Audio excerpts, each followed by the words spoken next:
Welcome friends. Pandian store serial இன்னைக்கு எபிசோடில் வரக்கூடிய செம்ம இன்ட்ரெஸ்டிங்கான வீடியோ தான் பார்க்க போகிறோம். கண்ணன் சொல்கிறாரு, ஜீவானே ஒரு கல்யாண மண்டபத்துக்கு டெலிவரி கொடுக்க போயிருக்கிறாரு, அங்கே ரிசிப்டில் கூட சைன் பண்ணியிருக்கிறாரு அப்படின்னு சொல்கிறாரு. அண்ணே அங்கே வந்துட்டு போனதுக்கான வீடியோ ஆதாரமும் கிடச்சிருக்கு அப்படின்னு சொல்கிறாரு. கதிர் மாமாவுக்கும் இதே மாதிரி ஆதாரம் வேணுமே அப்படின்னு சொல்கிறாங்க ஐஸ்வர்யா. மூர்த்தி ஐஸ்வர்யாட்ட சொல்கிறாரு, நீ நினச்சேன்னா இந்த பிரச்சனையை உடனே சரி பண்ணிடலாம்ப்பா அப்படின்னு சொல்கிறாரு. நான் என்ன மாமா பண்ண முடியும் அப்படின்னு கேட்குறாங்க ஐஸ்வர்யா. சொல்கிறத மட்டும் நீ பண்ணு அப்படின்னு சொல்லிட்டு ஒரு ஐடியா சொல்கிறாரு. சூப்பர் ஐடியா மாமா, நான் உடனே கிளம்பட்டுமா அப்படின்னு கேட்குறாங்க ஐஸ்வர்யா. நீ மட்டும் தனியாக போனால் சரியாக வராதுப்பா அப்படின்னு சொல்கிறாரு மூர்த்தி. அப்போ யாரெல்லாம் மாமா போகணும் அப்படின்னு கேட்குறாங்க மீனா. நீ, நான், கண்ணன், ஐஸ்வர்யா நம்ம 4 பேர் மட்டும் போனால் போதும் அப்படின்னு சொல்கிறாரு மூர்த்தி. அப்பாவே வர சொல்லட்டுமா மாமா அப்படின்னு முல்லை கேட்குறாங்க. அவரே நேராக ஹாஸ்பிட்டல் வர சொல்லியிருப்பா அப்படின்னு சொல்கிறாரு மூர்த்தி. மூர்த்தி மீனாட்டா இப்போ ஹாஸ்பிட்டலில் யாரெல்லாம் இருக்கிறாங்க அப்படின்னு கேட்குறாரு. ஸ்வேதாவும் அம்மாவும் இருக்கிறாங்க மாமா அப்படின்னு சொல்கிறாங்க மீனா. நீ நேராக போய் உங்கள் அம்மாவையும் ஸ்வேதாவையும் உங்கள் வீட்டுக்கு அனுப்பி வச்சிருப்பா அப்படின்னு சொல்கிறாரு மூர்த்தி. அதுக்கப்புறமா நீயும் கிளம்புறேன்னு சொல்லி கிளம்பிருப்பா அப்படின்னு சொல்கிறாரு. அப்பாவை தனியாக விட்டுட்டு போனால் பிரசாந்த் ஏதாவது செஞ்சிருவானோன்னு பயமாக இருக்கு மாமா அப்படின்னு மீனா சொல்கிறாங்க. மூர்த்தி சொல்கிறாரு, பிரசாந்தை பொறுத்த வரைக்கும் நம்ம வீட்டாளுங்க யாருமே அங்கே இல்லை, ஆனால் நம்ம எல்லாரும் அங்கே தானே இருக்க போகிறோம் அப்படின்னு சொல்கிறாரு. அப்படிலாம் உங்கள் அப்பாவுக்கு எதுவும் ஆகாது, நம்ம அப்படிலாம் விட்டுற மாட்டோம் அப்படின்னு சொல்கிறாரு மூர்த்தி. இப்போ பயமாக இருக்கு மாமா அப்படின்னு சொல்லிட்டு இருக்கிறாங்க மீனா. ஏற்கனவே 2-3 தடவை அப்பாவை கொலை பண்ண பார்த்துருக்குறான் பிரசாந்த் அப்படின்னு சொல்கிறாங்க. நம்ம நினச்சது நடந்தால் போதும், அதுக்கப்புறம் அவனால் எதுவுமே பண்ண முடியாதுப்பா அப்படின்னு சொல்கிறாரு மூர்த்தி. அதுக்கப்புறமா காலத்துக்கும் அந்த பிரசாந்த் ஜெயிலில் தான் கிடக்கணும், நீ பயப்படாதப்பா அப்படின்னு சொல்கிறாரு மூர்த்தி. இந்த விஷயத்தில் உனக்கு எவ்வளோ பயம் இருக்குன்னு எனக்கு நல்லாவே தெரியும், ஆனால் உன் முகத்தில் அந்த பயத்தை காமிக்கவே கூடாது அந்த பிரசாந்த் முன்னாடி அப்படின்னு சொல்கிறாரு மூர்த்தி. கவலைப்படாதீங்க, நீ ஹாஸ்பிட்டலில் தான் நாங்கள் எல்லாருமே இருப்போம் அப்படின்னு சொல்கிறாரு கண்ணன். பிரசாந்த் உங்கள் அப்பாவை ஏதாவது செய்கிறதுக்கு முன்னாடியே நாங்கள் உள்ளே போயிடுவோம், நீ பயப்படாதீங்க அப்படின்னு சொல்கிறாரு கண்ணன். ஐஸ்வர்யா நீ ரொம்ப கவனமாக இருக்கணும் அப்படின்னு மீனா சொல்கிறாங்க. பிரசாந்த் எதுக்கும் துணிஞ்சவன் அப்படின்னு சொல்கிறாங்க. கவலைப்படாதப்பா, எல்லாம் நல்லபடியாகவே நடக்கும் அப்படின்னு சொல்கிறாரு மூர்த்தி. மீனா இப்போ ஐஸ்வர்யாட்டையும் அவங்க அம்மாட்டையும் போய் கேட்குறாங்க, அப்பா இப்போ எப்படி இருக்கிறாரு, அவரை பார்க்க யாராவது வந்தாங்களா அப்படின்னு கேட்குறாங்க. பிரசாந்த் வந்தானா அப்படின்னு கேட்குறாங்க மீனா. மாப்பிள்ளை வந்தா என்ன அப்படின்னு அவங்க அம்மா கேட்குறாங்க. பிரசாந்த் அப்பாவை பார்த்துக்கிறேன்ற பேரில் அவர் ரெஸ்ட்டே எடுக்க மாட்டேன்றாராம், டாக்டர் வந்து சத்தம் போட்டுட்டு போனாரு அப்படின்னு சொல்கிறாங்க மீனா. நீயே மீனா ஒரு மாதிரி இருக்கிற, உன் முகமே பேயறிஞ்ச மாதிரி இருக்கு அப்படின்னு மீனாவோட அம்மா கேட்குறாங்க. அதெல்லாம் ஒன்றும் இல்லைம்மா, எனக்கு கொஞ்சம் டயர்டாக இருக்குது அதனால தான் அப்படின்னு சமாளிச்சிடுறாங்க மீனா. ஸ்வேதா மீனாட்ட சொல்கிறாங்க, நர்ஸ் ஏதோ பேசணும்னு சொன்னாங்க, என் கூட வாக்கா அப்படின்னு கூட்டிகிட்டு போகிறாங்க. கொஞ்சம் தூரம் தள்ளி போய் நின்றுட்டு, நர்ஸெல்லாம் எதுவும் கூப்பிடலக்கா, நான் தான் உன்கிட்ட பேசணும் அப்படின்னு சொல்கிறாங்க. ஏதாவது பிரச்சனையாக்கா, திடீர்னு என்னை கூப்பிட்டு வர சொன்ன, அதுக்கப்புறம் நீ கிளம்பி போனால் இப்போ டென்ஷனாகவே இருக்கிறியேக்கா, ஏதாவது பிரச்சனையா அப்படின்னு கேட்குறாங்க ஸ்வேதா.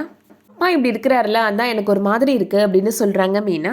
வேற எந்த பிரச்சனையும் இல்லைல்ல, அப்புறம் எதுக்காக பிரசாந்தை உள்ளே விடக்கூடாதுன்னு சொன்னேன் அப்படின்னு ஸ்வேதா கேட்குறாங்க. டாக்டர் தான் யாரையும் உள்ளே விடக்கூடாதுன்னு சொன்னாங்க, ஆனால் பிரசாந்த் நான் சொன்னால் கேட்குறதே இல்லை, அதனால தான் உன்கிட்ட சொல்லிட்டு போனேன் அப்படின்னு சொல்கிறாங்க மீனா.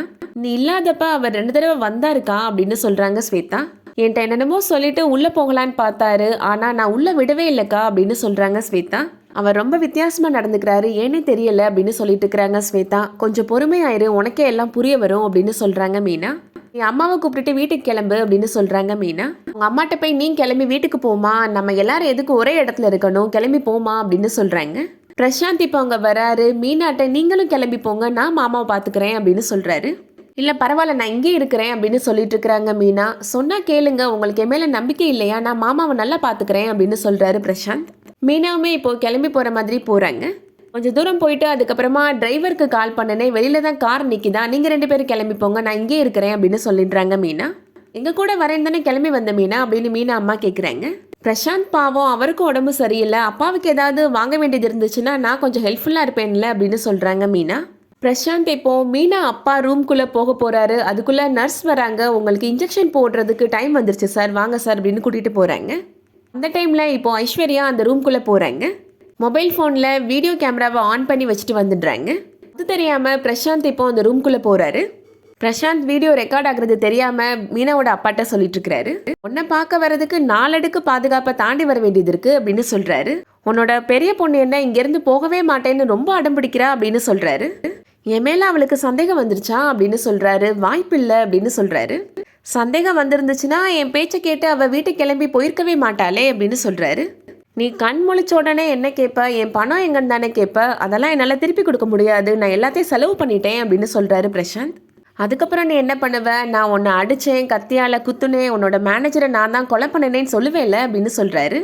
அதுக்கப்புறம் மருமகன் வெளியே வந்துடுவான், நான் ஜெயிலுக்கு போகணுமா, என்னாலாம் ஜெயிலுக்கு போகவே முடியாது அப்படின்னு சொல்றாரு. நான் எவ்வளவோ சொன்னேன், நீ கேட்கவே இல்லை, என்ன கொலகாரன் ஆக்கிட்ட அப்படின்னு சொல்றாரு. ஏற்கனவே ஒரு கொலை பண்ணியாச்சு, இப்போ 2வது கொலையா கடைசியா நான் உன்னையும் பண்ணிடுறேன் அப்படின்னு சொல்றாரு. உன் சொத்தெல்லாம் நான் பாத்துக்கிறேன், நீ கவலைப்படாத அப்படின்னு சொல்லிட்டு அந்த ஆக்சிஜன் மாஸ்கை ரிமூவ் பண்றாரு. அதை எடுத்து விட்ட உடனே மீனாவோட அப்பா மூச்சு விடுறதுக்கே ரொம்ப திணறாரு. என்னையா இழுத்துட்டே கிடக்குற அப்படின்னு சொல்றாரு பிரசாந்த். இதை ஸ்டாப் பண்ணணுமே அப்படின்னு சொல்லிட்டு அங்க இருக்கிற தலகாணி எடுத்து அவரோட முகத்துல வச்சு அமுக்குறாரு. பண்ற எல்லாமே அந்த வீடியோல ரெக்கார்ட் ஆயிட்டு இருக்கு. இந்த டைம்ல மூர்த்தி கரெக்டா உள்ள வந்துடுறாரு, அவரை தடுத்து நிப்பாட்டிடுறாரு. மீனா, கண்ணன், முல்லையோட அப்பா, ஐஸ்வர்யா எல்லாருமே இப்போ ரூம்குள்ள வந்துடுறாங்க. என்னடா பண்ணிட்டு இருக்கிற, கொலை பண்ண பாக்குறியா அப்படின்னு மூர்த்தி ரொம்ப கோவமா கத்துறாரு. சொன்னேல மாமா, இவன் தான் எல்லாம் பண்ணிருப்பான்னு, இவன் தான் மாமா எல்லாத்துக்கும் காரணம் அப்படின்னு சொல்றாங்க மீனா. இவன் பேசினது பண்ணினது எல்லாமே இந்த வீடியோல ரெக்கார்ட் ஆயிடுச்சு மாமா அப்படின்னு சொல்றாங்க ஐஸ்வர்யா. பிரசாந்தை ரூம்ல இருந்து வெளியில இழுத்துட்டு போயிடுறாங்க மூர்த்தியும் முல்லையோட அப்பாவும். உன்னை மலை மாதிரி அந்த மனுஷன் நம்பிட்டு இருந்தாரு, அவருக்கு காட்டுற விசுவாசமா இது அப்படின்னு சொல்றாரு மூர்த்தி. என் தம்பிகள் ஜெயிலுக்கு போறதுக்கும் நீதாண்டா காரணம் அப்படின்னு சொல்லிட்டு இருக்கிறாரு. அதோட இன்னைக்கான எபிசோட் முடியுது. இந்த வீடியோ பிடிச்சிருந்துச்சுன்னா லைக் பண்ணிக்கோங்க. சீரியல் அப்டேட்ஸ்க்கு நம்ம சேனலை சப்ஸ்கிரைப் பண்ணிக்கோங்க. தேங்க்ஸ் ஃபார் வாட்சிங்.